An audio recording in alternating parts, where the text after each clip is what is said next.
సంగారెడ్డి జిల్లా మండల కేంద్రమైన రాయకోడ్లో బుధవారం ప్రజాపాలన ద్వారా 6 గ్యారంటీల దరఖాస్తుల స్వీకరణ కార్యక్రమంలో వైద్య ఆరోగ్య శాఖ మంత్రి దామోదర రాజనరసింహ పాల్గొని పలువురు నుండి దరఖాస్తులను స్వీకరించి రసీదులను ఇవ్వడం జరిగింది.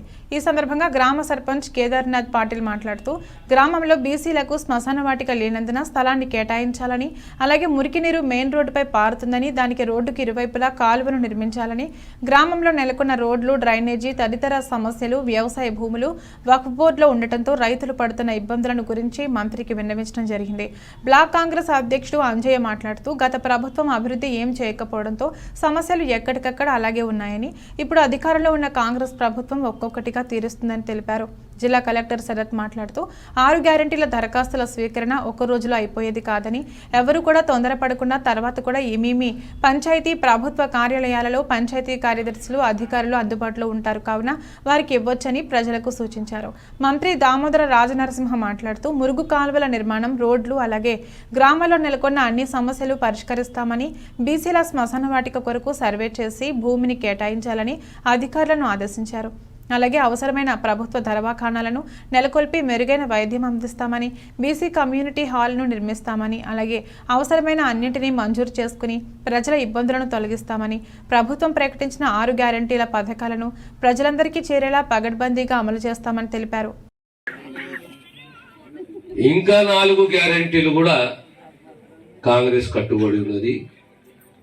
గృహలక్ష్మి, పేదవారికి ఇల్లు ఇవ్వాలి, దానికి తోడు ఇళ్ల జాగలు ఇవ్వాలి, ఎవరికైతే ఇళ్ల స్థలాలు లేవో వాళ్ళకి ఇళ్ల స్థలాలు ఇవ్వాలి, పేదోళ్ళకు ఇల్లు ఇవ్వాలి అని చెప్పేసి, గ్యాస్ సిలిండర్ 500 రూపాయలకి అని చెప్పేసి, గృహజ్యోతి 200 యూనిట్ల వరకు.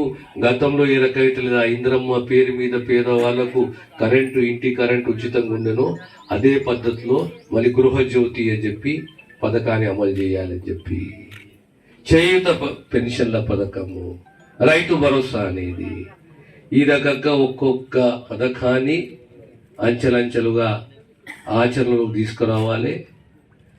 అందులో ఆ సదుద్దేశంతోటే ఈరోజు ప్రభుత్వం అనేది ప్రజల ముందుకు రావాలి, ప్రజలతోటి మమేకం కావాలి. ప్రజలు ఏదైతే ఆశిస్తున్నారో, కలగంటున్నారో, కష్టాలు ఉన్నాయో వాళ్ళవి దానికి అనుగుణంగా అప్లికేషన్లు తయారు చేసి వాళ్ళకి అప్లికేషన్లు ఇవ్వాలి. ఆ అప్లికేషన్లు మీరు నింపి మళ్ళీ కౌంటర్లు, ఎన్ని కౌంటర్లు రాయకూడదు, ఈరోజు 10 కౌంటర్లు ప్రత్యేకంగా ఇచ్చి రసీదు తీసుకోండి. రాబోయే కాలంలో అసలైన లబ్ధిదారునికి లాభం చేకూర్చే విధంగా, వారిని కాపాడుకునే విధంగా రేపు కాంగ్రెస్ ప్రభుత్వం నిర్ణయం తీసుకోబోతున్నది. ఈ 6 గ్యారంటీలు అనేది ఆనాడు సోనియా గాంధీ ప్రకటించారు. ఈ రోజు మన రాష్ట్ర ముఖ్యమంత్రి రేవంత్ రెడ్డి గారు ఖచ్చితంగా ఇవి అమలు చేయాలని చెప్పి ఆదేశాలు జారీ చేశారు. కనుక మీ అందరూ కోరేది ఒకటి, అందరూ మీ దరఖాస్తులు కౌంటర్లో ఇవ్వండి.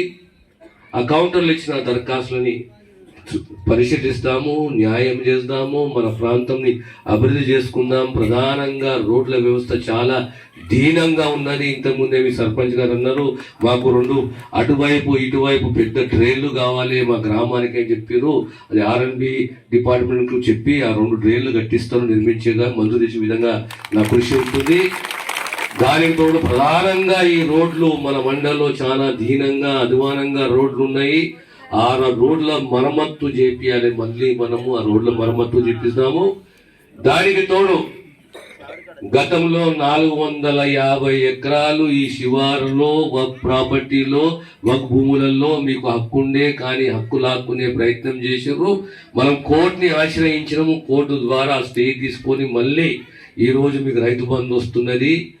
బంధు వస్తుంది కనుక మళ్ళీ సర్వే చేయించాలి, మీకు సంపూర్ణంగా హక్కులు కల్పించాలి. దానికి తోడు ప్రధానంగా ఇంకో సమస్య ఉన్నది, బీసీలకు సంబంధించిన శ్మశాన వాటికి ఇక్కడ లేదు అని చెప్పి ఒక దరఖాస్తు వచ్చింది నాకు. సర్పంచ్ గారు కూడా ప్రస్తావించారు. దాన్ని కూడా సర్వే చేయించి కలెక్టర్ గారికి చెప్తున్నారు. అక్కడ సర్వే చేయించి ఎక్కడైతే ప్రభుత్వ భూములతో 1 ఎకరమో 2 ఎకరాలు 3 ఎకరాలు తక్షణమే ఆ బీసీలకు సంబంధించి శ్మశాన వాటికను మనము కేటాయించాలని చెప్పి కలెక్టర్ గారికి తెలియజేస్తున్నాను. ఇకపోతే